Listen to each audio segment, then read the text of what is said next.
नमस्कार। आज हम जरा भारत के छोटे और मध्यम व्यवसायों की दुनिया में गहराई से बात करने वाले हैं। खास तौर पर ये जो एमएसएमई रजिस्ट्रेशन है, ये उनके लिए क्या मायने रखता है, इस पर हमारे पास जो जानकारी है वो इसी प्रक्रिया, इसके फायदे और कुछ अहम बातों के आसपास है। जी हाँ, बिल्कुल। और हमारा लक्ष्य यही समझना है कि आखिर ये रजिस्ट्रेशन जरूरी क्यों है और कैसे ये छोटे बिजनेस की तरक्की में एक तरह से मदद कर सकता है। सच पूछिए तो ये सिर्फ एक सर्टिफिकेट नहीं है, ये तो जैसे विकास के कई दरवाजे खोलने वाली चाबी है। दिलचस्प। तो यहीं से शुरू करते हैं। ये एमएसएमई या जैसा आपने कहा उद्यम रजिस्ट्रेशन, ये है क्या चीज? क्या ये सिर्फ एक सरकारी प्रक्रिया है या कुछ और भी? नहीं नहीं, ये सिर्फ कागजी कार्रवाई नहीं है, उससे कहीं बढ़कर है ये। देखिए, ये भारत सरकार की तरफ से माइक्रो, स्मॉल और मीडियम लेवल के जो उद्योग हैं उनको एक पहचान देती है, आधिकारिक पहचान। पहले इसे उद्योग आधार कहते थे, अब ये उद्यम रजिस्ट्रेशन है। और इसका सीधा मकसद है इन बिजनेस को सरकारी स्कीम और फायदों से जोड़ना, उन्हें एक फॉर्मल स्टेटस देना। अच्छा, तो मतलब एक तरह की सरकारी मान्यता। और ये जो कैटेगरीज हैं, माइक्रो, स्मॉल, मीडियम, इनमें बिजनेस को बांटा कैसे जाता है? कोई खास पैमाना है इसका? हाँ, पैमाना है। इसका आधार दो चीजें हैं। एक तो प्लांट और मशीनरी में पैसा कितना लगाया है, मतलब निवेश, और दूसरा कंपनी का सालाना टर्नओवर कितना है। अच्छा। जैसे माइक्रो के लिए निवेश 1 करोड़ तक और टर्नओवर 5 करोड़ तक। ओके। स्मॉल के लिए निवेश 10 करोड़ तक और टर्नओवर 50 करोड़ तक। और मीडियम के लिए निवेश 50 करोड़ तक और टर्नओवर 250 करोड़ रुपए तक हो सकता है। ये क्लासिफिकेशन तो काफी साफ है। अब सबसे जरूरी सवाल पर आते हैं। अगर कोई बिजनेस रजिस्टर करवा लेता है तो उसे असल में क्या फायदे मिलते हैं? क्या ये सच में कोई बड़ा बदलाव ला सकता है उनके लिए? फायदे तो कई हैं और बिल्कुल, ये गेम चेंजर हो सकते हैं। शायद सबसे बड़ा फायदा है बैंकों से मिलने वाले लोन पर ब्याज में छूट।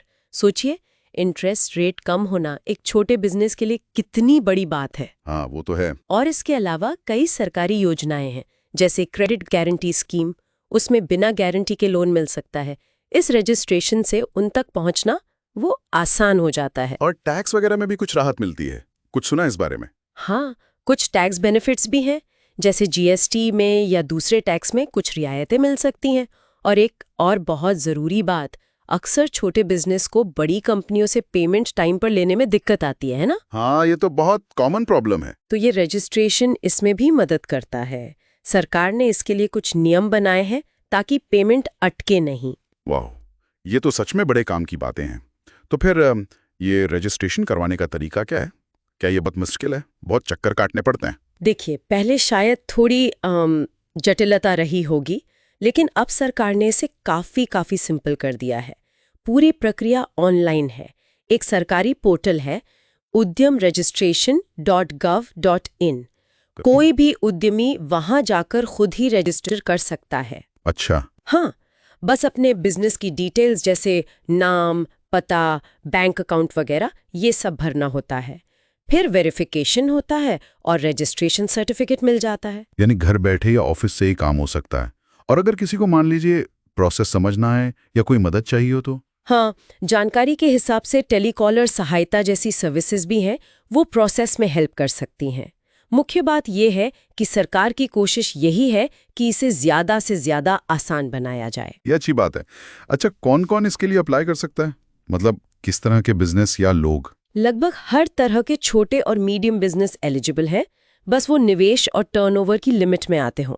चाहे वो अकेले कोई बिजनेस चला रहा हो, मतलब सोल प्रोप्राइटर, या पार्टनरशिप फर्म हो, प्राइवेट लिमिटेड कंपनी हो, एलएलपी हो, यहाँ तक कि सेल्फ हेल्प ग्रुप्स यानी एसएचजी, वो भी रजिस्टर करा सकते हैं। अच्छा। लोगों के मन में कुछ आम सवाल भी होते होंगे इसको लेकर, जैसे क्या इसे हर साल रिन्यू कराना पड़ता है? ये बड़ा सिरदर्द होता है। नहीं, यही तो अच्छी बात है। ये एक बार का रजिस्ट्रेशन है, इसकी कोई एक्सपायरी डेट नहीं होती, तो बार बार रिन्यूअल का कोई झंझट ही नहीं है। बढ़िया। और एक सवाल, मान लीजिए किसी छोटे बिजनेस का अभी जीएसटी नंबर नहीं है, क्या वो फिर भी रजिस्टर कर सकता है? हाँ, बिल्कुल कर सकता है। अगर बिजनेस का टर्नओवर उतना नहीं है कि वो जीएसटी के दायरे में आए, तो बिना जीएसटी नंबर के भी उद्यम रजिस्ट्रेशन हो सकता है। ठीक है। और ये जो उद्यम रजिस्ट्रेशन सर्टिफिकेट मिलता है, ये असल में क्या चीज है? क्या दिखाता है ये बस एक ऑफिशियल डॉक्यूमेंट है।